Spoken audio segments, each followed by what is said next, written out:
이 말씀을 묵상하면서 이 생각이 났습니다. 어렸을 때 제 어머니께서 이제 제가 학교 갈 때마다 항상 하신 말씀이 있습니다. 항상 저를 업어서 키우셔갖고 제가 이제 옷다리라 오른발이 약간 휘어 있는데 뒤에서 항상 이러시는 거죠. 똑바로 걸으라고. 그리고 학교 가서 이렇게 하고 또 이렇게 하라고 꼭 말씀하셨거든요. 그 말씀이 생각났습니다. 가나안 출정 전에 주님께서 모세를 통해서 신신당부하시는 말씀이시지 않습니까? 그러니까 가나안 들어가기 전에 갔을 때 꼭 이렇게 해, 이렇게 해, 이렇게 해. 굉장히 친절하게, 상세하게, 조목조목 해주시는 말씀입니다. 10절 보실까요? 내 이웃에게 무엇을 구워줄 때에 너는 그의 집에 들어가서 전당물을 취하지 말고 했을 때 11절에 보면 밖에 서 있으라고 했습니다. 그러니까 어떤 사람이 돈을 꿀려고 하는데 그 사람이 어떤 맡길 물건을 그것으로 이제 돈을 융통을 해야 되는데 먼저 같이 들어가지 말라는 겁니다. 같이 막무가내로 들어가서 뭐 줄 건가 일일이 살피지 말고 나와서 기다리고 또 그가 무엇을 갖고 오면 그것으로 이제 융통을 해주라는 말씀이시지요. 또 그가 가난한 자면 너는 그의 전당물을 가지고 자지 말라고 했습니다.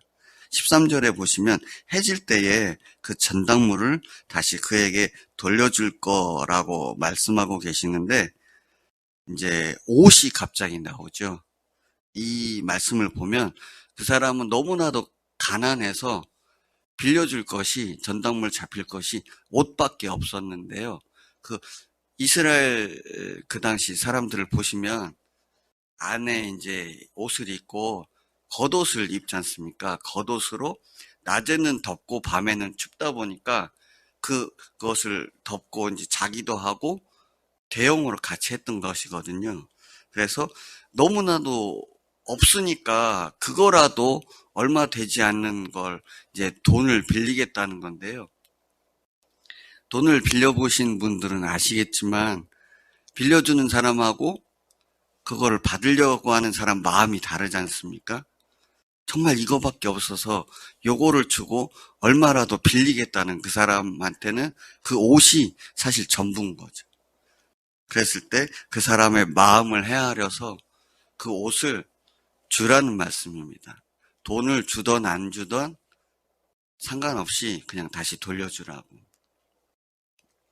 예를 들어서 10,000원을 제가 우리 민한 형제에게 꽂는데 제 상황을 너무 알고 저녁이라도 제가 빌린 것을 다시 주고 없이 하라는 얘기인데 사실 금액이 크면 그렇게 하실 수 있을까 모르겠습니다. 단위가 100만 원대나 1000만 원대가 된다면 사실은 좀 어려우시지 않을까 싶은데요. 이것은 가난한 자에게 해당되는 말씀이었습니다. 요즘에는 전동포가 있기는 있지만 은행, 금융권을 이용들을 하시는데 이런 말씀에서 우리가 좀 더 밑에 있다가 나오는 말씀인데요. 그 말씀으로 정리를 하고 14절 말씀을 보시지요. 14절 말씀을 보시면 이제 품꾼에 대해서 나옵니다. 15절에서는 품삯을 당일에 주라고 말씀하고 계시는데요.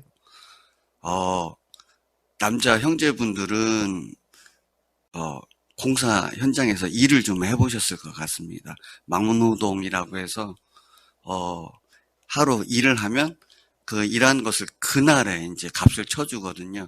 요즘에는 이제 잡부로 가면 12만 원 정도 이제 받게 되는데 뭐 기술이 더 좋으시면 더 많이 받으시겠지만 그 일당으로 이제 막노동을 하러 가시는 분들은 정말 없거든요. 그날 가서 일을 하고 그것을 받으려고 하는 그 마음 때문에 정말 열심히 하고 그래서 일이 끝나면 그것만 기다리는 겁니다. 오늘 그거를 벌어서 당장 써야 되니까 그것만 기다리는 거죠.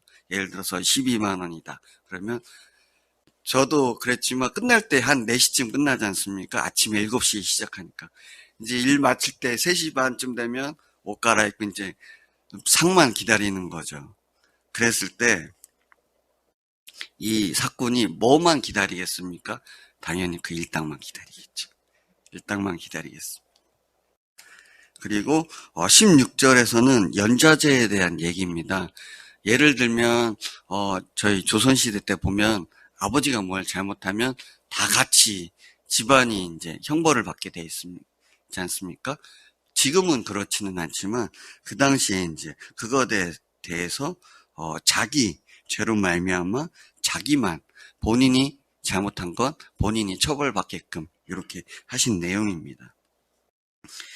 17절에 보면 너는 객이나 고아의 송사를 억울하게 하지 말며 과부의 옷을 전당 잡지 말라. 이 말씀은 저에게는 지난 8년간 기다리고 있는 문제이기 때문에 정말 너무나도 주님께서 이 일을 어떻게 하실까 기다리는데요. 이렇게 읽을 수가 있겠습니다. 너는 타국인이나 압이 없는 자들의 재판을 왜곡하지 말며 과부의 옷을 저당 잡지 말지니라. 오직 너는 내가 이집트에서 노예였다는 것과 주 너의 하나님께서 너를 거기서 구속하셨다는 것을 기억할지니라. 그러므로 내가 내 일을 하라고 명령하신 얘기입니다. 10절서부터 계속 저희가 지금 읽었던 18절까지 내용을 보시면 네가 어떻게 이집트에서 내가 너를 구원해냈고, 내가 예를 들면 이런 겁니다. 눈물 젖은 빵을 먹어본 사람이 그 사람의 심령을 아시겠지 않습니까? 정말 어려운 보릿고개도 넘어오셨기 때문에 정말 빈궁할 때에 그 마음을 아실 텐데요. 사실 공동체라든지 저희가 나가서 일을 할 때에 이런 사람들을 보면 도와주고 선하게 도와주라는 얘기인데요. 왜 그러냐면 내가 너를 노예에서 그렇게 구원했지 않니? 그러니까 그런 사람들을 보면 도와주라. 이런 말씀으로 해석할 수가 있겠습니다. 저희가 어떻게 구원을 받았습니까? 정말 하나님 앞에서 하나님의 자리에 올라가서 내가 주인 노릇해서 그렇게 살던 저를 원수 같은 우리를 하나님께서 예수님을 목숨을 담보로 목숨값을 치르시고 속량하셨는데요. 그것을 우리가 기억한다면 만나는 사람들과 공동체 안에 모든 사람들에게 이렇게 선으로 행하는 것이 마땅한 줄 믿습니다. 19절에서 22절까지도 같은 내용입니다, 사실은. 감람나무를 떨었을 때 그 남는 것과 또 21절에는 포도밭이 나 있죠. 그리고 19절에는 농사에 대해서 나오고 있는데요. 저는 참 요즘에 신기한 걸 봅니다. 이제 저희가 아몬드를 팔고 있는데 아몬드가 껍질이 좀 많고 이제 찌꺼기가 좀 있어서 그걸 털어주니까 가만히 냅두니까 개하고 고양이는 안 먹습니다. 근데 참새가 와서 그걸 먹습니다. 아, 참새 한 마리도 하나님께서 이렇게 하시는구나. 모든 것에는 다 뜻이 있고 하나님께서 의도하신 바가 있고 다 이렇게 하시는구나. 그랬을 때 구원받는 저희가 어떻게 해야 되겠습니까? 교회 안에 형제분들이 어렵다면 도와드려야 되겠고 또 아프시다면 기도해 드려야 되겠고 또 그렇게 해야 될 줄 믿습니다. 그래서 22절에 보시면 다시 한번 말씀하고 계십니다. 너는 애굽 땅에서 종 되었던 것을 기억하라. 이러므로 내가 내게 이 일을 행하라 명령하노라. 명령하셨다고 하십니다.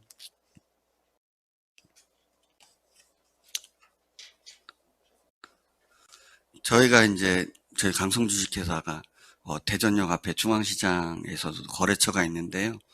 어느 날 나갔는데 주차장 쪽에 어떤 한 60에서 70대 되는 여자분이 추운 날에 되게 옷을 입고 몇 가지 놓고 그 자리에서 파시더라고요. 근데 제가 보기에 마음이 너무 아파서 주님이 계속 마음을 주셔서 마트에 가서 따뜻한 음료수를 갖다가 이렇게 드렸더니 저를 보고 너무 좋아하시는 거예요.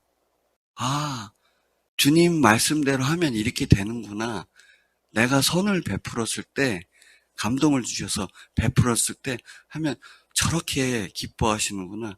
저에게도 기쁨이고 그분에도 너무 기쁨이 되셨던 것 같습니다.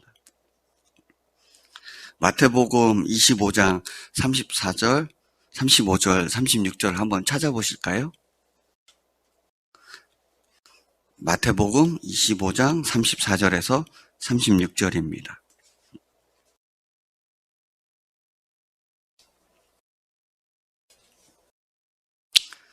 네, 다 같이 읽으시겠습니다. 그때 임금이 그 오른편에 있는 자들에게 이르시되 내 아버지께 복받을 자들이여 나와 창세로부터 너희를 위하여 예비된 나라를 상속받으라.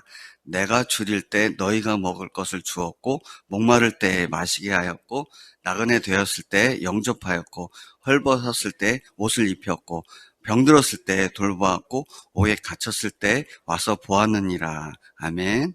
또 고린도후서 6장 9절에서 10절을 찾아 같이 읽으시겠습니다. 고린도후서 6장 9절에서 10절입니다.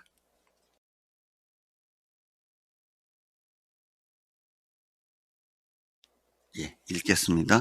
무명한 자 같으나 유명한 자여 죽은 자 같으나 보라 우리가 살아있고 징계를 받는 자 같으나 죽임을 당하지 아니하고 근심한 자 같으나 항상 기뻐하고 가난한 자 같으나 많은 사람을 부유하고 아무것도 없는 자 같으나 모든 것을 가진 자로다. 저희가 모든 것을 다 가진 자입니다. 하늘에 앉힌 자이고요. 하나님께서 저희와 함께 하시기 때문에 저희가 모든 것을 누리고 살 수 있는 줄 믿습니다. 오늘 말씀은 가나안 정복전의 모세를 통하여서 하나님께서 우리에게 신신당부하신 말씀입니다. 이스라엘 백성들이 얼마나 이집트의 압제에서 고통받았습니까? 지금도 세상에 있는 분들이 정말 고통을 당하시는 것을 보면 하나님께서 얼마나 마음 아파하시는 것을 저희가 알 수 있겠습니다. 벗어날 수 없는 인생에서 구원해 주신 하나님께서 내가 너희를 그렇게 구원해 줬으니 너희는 힘없고 가난하고 어려운 처지에 놓인 사람들에게 그들에게 선하게 해주라는 말씀입니다. 이것이 우리에게 의가 된다는 말씀입니다. 정말 저희가 어떻게 구원을 받았는지 정말 어떻게 우리가 살아왔는데 내가 주인 되었던 우리가 예수님의 십자가의 보혈과 부활의 권능으로 우리가 새 피조물이 되는데 그분을 주인으로 모신 우리들은 삶에서 이런 말씀들을 듣고 봤으니까요. 행하라는 말씀입니다. 그래서 실제로 하고 계시겠지만 정말 할 때마다 도와드릴 때마다 너무나 제 안에 기쁨이 넘치고 이것을 예수님께서 기억하시고 저희가 또 주님 뵐 때에 기억하시고 또 우리를 품에 안으실 줄 믿습니다. 다 같이 기도하시겠습니다.